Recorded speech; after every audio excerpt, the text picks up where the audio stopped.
My wife threw me out after believing her son lies. 3 weeks later, she asked if I'd reflected. I gave her divorce papers, and her son lost it. I'm standing in my driveway, watching my clothes fly out of the second-story window, and I still can't process what's happening.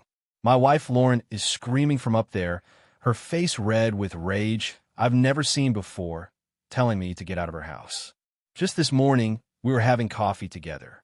Just this morning, everything was fine. But now, her 17-year-old son, Jake, is standing behind her with this look on his face. This expression I can't quite read. Something between triumph and fake concern.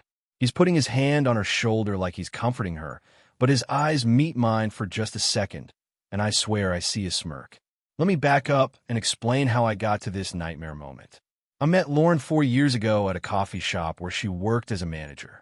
She was this beautiful, kind widow who'd lost her husband to cancer 3 years prior. Jake was 13 then, a quiet kid who seemed lost without his father. I fell for Lauren hard and fast.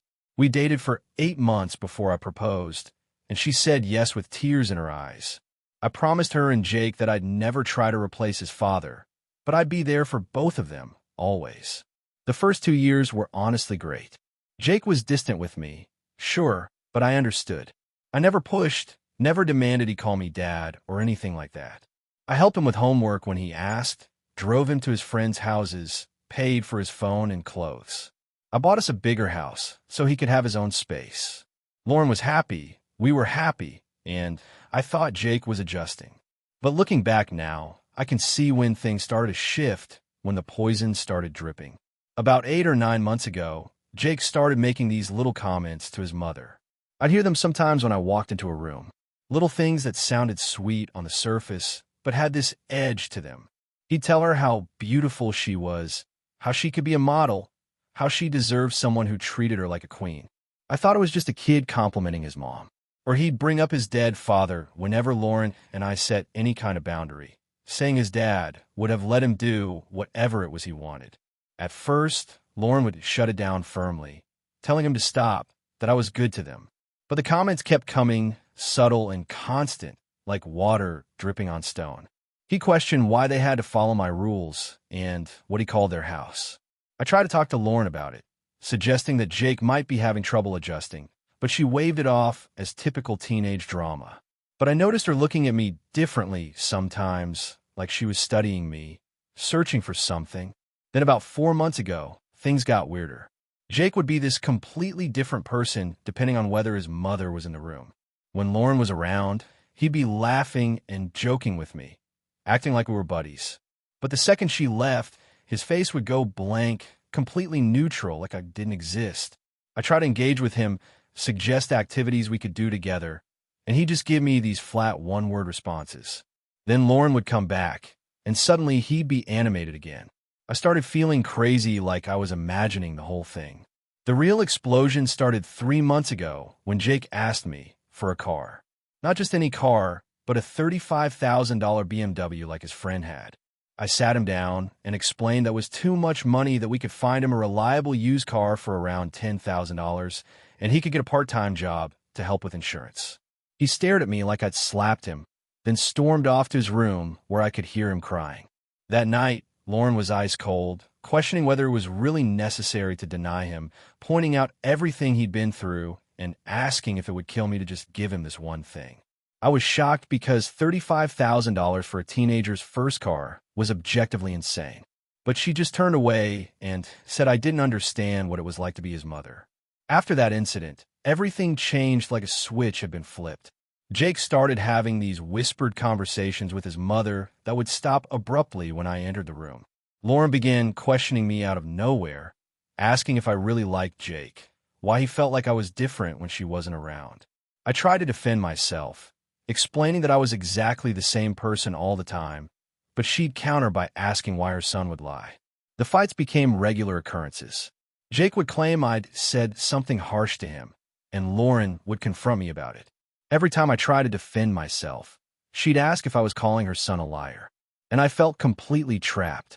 I realized he was playing this perfectly, making vague claims that were impossible to disprove, building this narrative of me as a two-faced abuser who only showed his true colors when we were alone. Then 2 weeks ago, everything exploded in the worst possible way. I came home from work and Lauren grabbed my arm, her voice shaking as she said we needed to talk about what happened with Jake. My stomach dropped because I had no idea what she was talking about. She pulled up Jake's sleeve to show me a bruise on his forearm. Tears in her eyes as she told me he'd said I grabbed him, that I'd been getting aggressive when she wasn't home. My world tilted, and I felt panic rising in my chest because I had never ever laid a hand on that kid. I was shouting now, desperate, but she stepped back from me like I was dangerous. She told me she hadn't wanted to believe Jake, that for months she'd told herself he was just being a dramatic teenager. But the things he'd been telling her were too specific and too consistent to ignore. I grabbed her hands, begging her to think about whether she'd ever seen me be violent in 4 years together. But she pulled away and said that was what made it so scary that Jake claimed I was like two different people. That's when I saw Jake watching from the stairs. And for just a split second, his expression was completely neutral, almost curious, like he was watching a science experiment to see how it would turn out. Then he saw me looking, and his face instantly crumpled into fear. He ran down the stairs calling for his mom, saying he'd heard yelling and begging her not to let me hurt her. That performance was what broke Lauren completely. She told me to pack a bag and leave. Then until she could figure things out and make sure her son was safe. I needed to get out. I packed with shaking hands, my mind reeling, trying to understand how my marriage had just imploded. As I loaded my car, I looked up one more time and saw them in the window. Jake had his arm around his mother, comforting her like the devoted son. But when he thought I couldn't see his face clearly, he was looking down at his phone and smiling. That's when I knew with absolute certainty. This wasn't a misunderstanding or a kid acting out.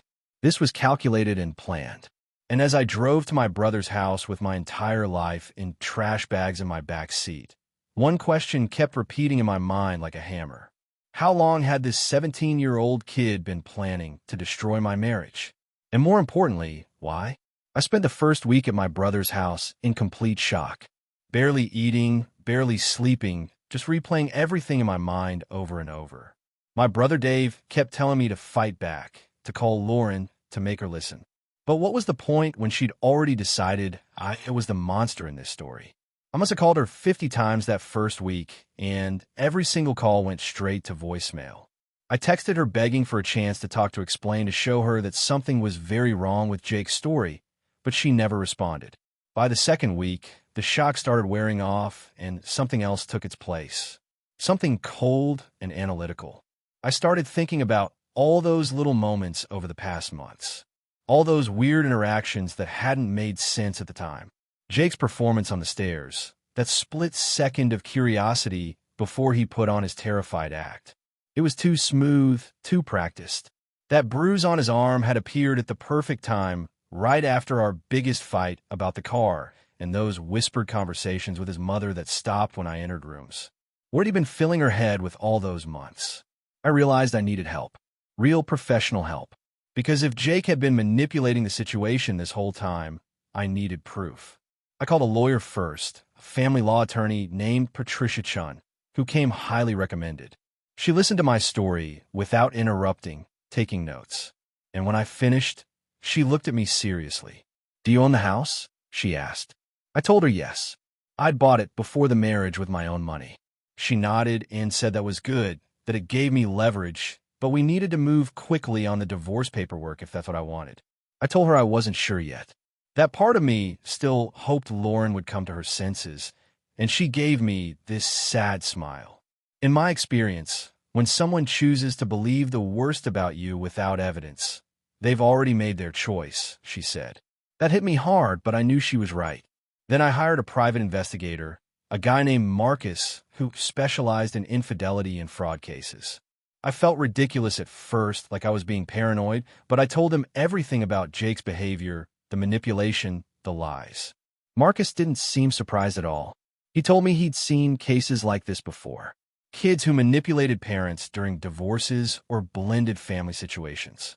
Teenagers can be incredibly sophisticated manipulators when they want something, he said. Let me look into the finances first. See if there's a money trail, because there usually is. It took Marcus less than a week to find the first bombshell. Our joint account, the one Lauren and I had set up for household expenses and savings, had been bleeding money for almost 6 months. $8,000 in total, withdrawn in increments small enough that I hadn't noticed while I was working 60-hour weeks.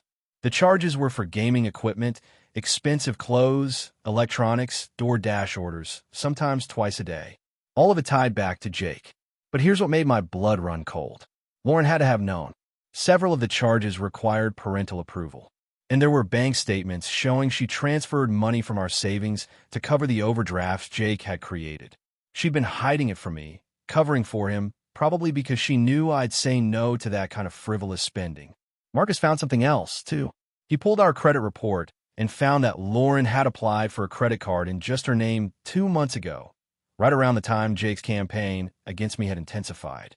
She'd maxed it out almost immediately, another $4,000, mostly on stuff for Jake. When Marcus showed me the evidence, I felt like I'd been punched in the stomach. This wasn't just about Jake manipulating his mother. Lauren had been actively deceiving me, too, choosing her son over our marriage and our financial future. But the real gold mine came when Marcus suggested we look into Jake's social media and digital footprint. He had a contact who could access deleted messages and posts, all perfectly legal with the right tools. I gave him the go-ahead, even though it felt invasive, because I needed to know the truth. What we found was devastating. Messages between Jake and his friends going back almost a year talking about his plan. My mom's starting to doubt him. One message said, "Just got to push a little harder and the old man's gone." In another conversation, Jake literally wrote out his strategy. "Mom always believes me when I cry. It's so easy," he told his friend Tyler. There were messages about the car, too. About how I was a cheap bastard who didn't understand that Jake deserved nice things. But the worst message, the one that made everything crystal clear, was from 3 weeks ago, right before everything exploded. Almost there. Jake had written, "Got the bruise ready. Going to show Mom tonight. This should be the final nail in the coffin." He planned a bruise. He deliberately hurt himself to frame me. Marcus found a video, too, hidden in Jake's cloud storage, probably recorded by accident. It showed Jake in his bathroom, slamming his own forearm against the edge of the counter, wincing, but doing it again and again until a dark bruise formed. "This better work," he muttered to himself in the video. I sat there watching this 17-year-old kid abuse himself to destroy my marriage, and I felt physically sick. Why would someone do this? What had I done to deserve this level of calculated cruelty? Then Marcus showed me the final piece of the puzzle. Messages between Jake and his best friend about their plan for after the divorce. Once they split, Mom will want to leave this boring town. Jake wrote, "She'll sell the house, and we can finally move to the city where everything actually happens. Plus, without him around, she'll have more money to spend on me." It was all about money and location. Jake wanted a different life, a more exciting life in the city where his friends had moved, and I was the obstacle. The house was in my name, so Lauren couldn't sell it while we were married. But if we divorced, Jake figured she'd want a fresh start somewhere else, and he'd finally get what he wanted. I had everything. The financial fraud, the manipulative messages, the video of him creating the bruise, all of it. Patricia Chin looked over everything and told me this was more than enough for a divorce with a very favorable settlement. But she warned me that exposing Jake's manipulation might damage my relationship with Lauren permanently. I almost laughed because what relationship? The woman had thrown me out based on lies without even giving me a chance to defend myself. That night, 3 weeks after she'd kicked me out, I finally got a text from Lauren. "Have you had time to think about your behavior?" It read, "Jake says he's willing to give you another chance if you apologize to him and commit to doing better. We could talk about you coming home if you've really reflected on what you've done." I stared at that message for a long time. She wasn't asking if I was okay. She wasn't apologizing for not hearing my side. She was demanding I apologize to the kid who orchestrated this entire nightmare. I texted back just 4 words. "Come over tomorrow, 3 p.m. She responded immediately. "Does this mean you're ready to make things right?" I didn't answer. Instead, I spent the rest of the night organizing all the evidence into a folder, printing out the messages, the bank statements, everything. Tomorrow, Lauren was going to learn the truth about her son, and our marriage was going to end.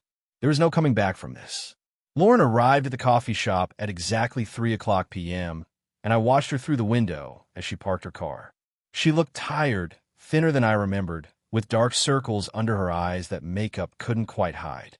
For a moment, I felt the pain of the love I'd had for her. But then I remembered the past 3 weeks of silence, the accusations, the way she'd chosen to believe the worst of me without question. She walked toward the entrance with this expression on her face, half hopeful and half nervous, probably expecting me to be broken and apologetic. I'd chosen this coffee shop deliberately because it was neutral territory, a public place where neither of us had the advantage, and I wanted witnesses for what was about to happen. She spotted me at a corner table in the back and made her way over, sliding into the seat across from me with a cautious smile.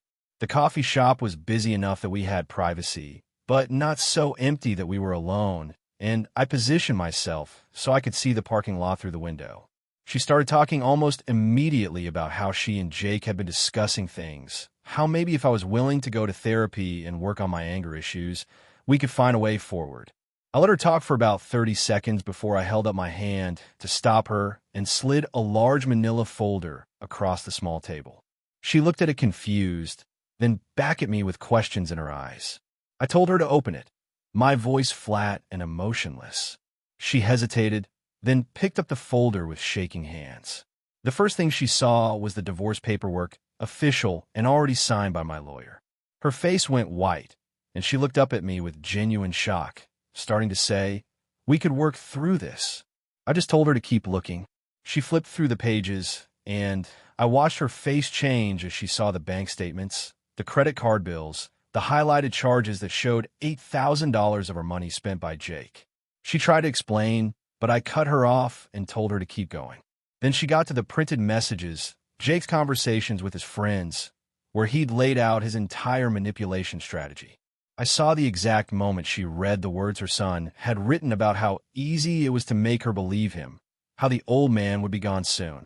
Her hands started trembling, and she kept shaking her head like she could deny what was right in front of her. She whispered that it couldn't be real, that these could be fake. That's when I pulled out my phone and played the video with the volume low enough that only she could hear. Jake's voice came through clearly as he slammed his own arm against the bathroom counter over and over, creating the bruise he'd shown his mother. Lauren's face crumbled, and she dropped the papers onto the table, her hand over her mouth. She was mumbling about how he'd told her I grabbed him, how he'd cried and seemed so scared. I interrupted her to explain coldly that he'd played her, that for months he'd been systematically destroying our marriage because he wanted her to sell my house and move to the city with him. And it was all there in the messages. She was sobbing now, trying to keep quiet in the public space, her whole body shaking as she tried to process that her son had orchestrated this entire nightmare. Then she asked why I hadn't made her see, why I hadn't told her, and that question broke something in me. I told her I had tried, that I'd beg her to talk to me, but she'd chosen to believe Jake without evidence, without even asking for my side of the story. She'd thrown me out of my own house based on lies. She reached across the table for my hand, but I pulled back and she said desperately that she was protecting her child, asking what she was supposed to do. "You were supposed to be my wife," I said, my voice rising slightly before I caught myself and remembered where we were. "You were supposed to give me the benefit of the doubt after 4 years of marriage." The words that came next were ones I'd been holding in for 3 weeks. I told her she was supposed to ask questions, demand proof, something, but she didn't because deep down she'd already chosen Jake over me. The truth hung in the air between us, painful and undeniable. She'd made her choice weeks ago, maybe even months ago, when Jake's whispered poison had first started working on her, and I was just the collateral damage. That's when the coffee shop door opened with force, and Jake walked in. He'd been waiting in the car outside, and apparently couldn't stand not knowing what was happening. He spotted us immediately and stormed over to our table, his face red with anger, demanding to know what I was doing to his mom. Then he saw the papers scattered on the table, and his expression changed. For just a second, I saw a real fear before he tried to recover and tell his mother that whatever I was saying was a lie, that I was trying to turn her against him. I picked up my phone and turned the screen toward him, showing him his own video of creating the bruise. His face went through a series of emotions in rapid succession. Shock, panic, then finally settling on anger. He said loudly that I'd gone through his stuff, that I had no right, and people in the coffee shop were starting to look at us. I kept my voice calm and told him he'd frame me for abuse, so I had every right. Lauren was staring at her son like she'd never seen him before, her voice breaking as she begged him to tell her it wasn't real, that he didn't do this. And that's when Jake's mask finally came off completely. "So what if I did?" he said, his voice getting louder and drawing more attention. He said she was miserable with me anyway, that I was boring and cheap and not his dad, that they should have left this stupid town a year ago. Lauren gasped like she'd been physically struck, her eyes darting around at the other customers who were now openly staring. Jake kept going, seemingly not caring about the audience, saying he did what he had to do because all his friends had moved to the city and he was stuck here because of me. He told his mother she deserved better than this boring life, that they both did, and once she divorced me and sold the house, they could finally have a real life. I interrupted quietly to remind him that it was my house and Lauren couldn't sell it. His face went even redder, and he started talking about lawsuits and how his friend's mom had gotten half of everything in her divorce. That's when I saw the moment Lauren finally understood what her son had become right there in the middle of a crowded coffee shop. She whispered that he destroyed her marriage for money and a change of location, that he'd made her believe her husband was abusing him so they could move to be near his friends.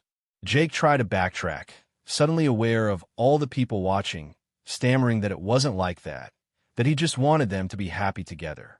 I cut through all of it and told them both the reality of their situation. I explained firmly but quietly that they had 30 days to find a place as stated in the divorce papers, and after that, I was taking back my house. Lauren looked at me with such devastation in her eyes and begged for time to process this, to fix what had been broken. But I was done. I told her there was nothing to fix, that she'd chosen to believe I was a monster without evidence, that she'd let her son manipulate her for months and never once questioned it. Even now, knowing the truth, she was asking me for another chance. But the painful reality was that she'd never given me a first chance. She broke down completely, sobbing in her hands while Jake stood there with his arms crossed, looking defiant and angry, even though his entire scheme had collapsed around him. I watched them, this mother and son who destroyed my trust and my marriage, and felt nothing but emptiness where love used to be. I stood up from the table, gathered my copy of the divorce papers, and told them I was leaving. I repeated that they had 30 days to move out of my house. Lauren tried to grab my arm, but I pulled away gently and walked toward the exit. Behind me, I could hear Lauren's sobs and Jake starting to argue with her, his voice rising again as he probably tried to spin this somehow. I walked out of that coffee shop and got in my car. And through the window, I could see them still at the table, Lauren with her head in her hands, crying while Jake gestured angrily, probably still blaming me for everything, even as the evidence of his manipulation sat right there in front of them. A month later, my lawyer called to confirm they'd moved out on time. They found a small 2-bedroom apartment across town, nothing like the house they'd left behind. Patricia mentioned that Lauren had tried to fight for some financial settlement, but had no legal ground to stand on since the house was mine before the marriage, and she'd been complicit in the theft of $8,000. Dave told me through mutual friends that Lauren was devastated, barely functioning at work, that Jake was making her life miserable by blaming her for not moving faster, for not selling the house somehow, for ruining his plan. Their relationship was apparently strained to the breaking point, with Jake treating her with the same manipulative contempt he'd shown me. Part of me felt sad about it sometimes, late at night when my house was too quiet, and I'd remember the good times before Jake's poison had taken root. But mostly I felt relief, like I dodged a bullet that would have eventually destroyed me. You can't build a marriage with someone who doesn't trust you, and you can't love someone who will throw you away the moment it becomes convenient. I'd learned the hardest lesson of my life, one that cost me 4 years in a marriage I'd thought would last forever. Trust without communication isn't real trust. It's just blind faith. And blind faith without evidence or questions is dangerous. Jake had taught me that lesson in the cruelest way possible. And now both he and Lauren were living with the consequences of the lies they'd chosen to believe and the loyalty they'd chosen wrong. If you enjoyed this story, please subscribe to the Echo Tales YouTube channel and be sure to share your opinion about this story in the comments. We'd love to hear from you.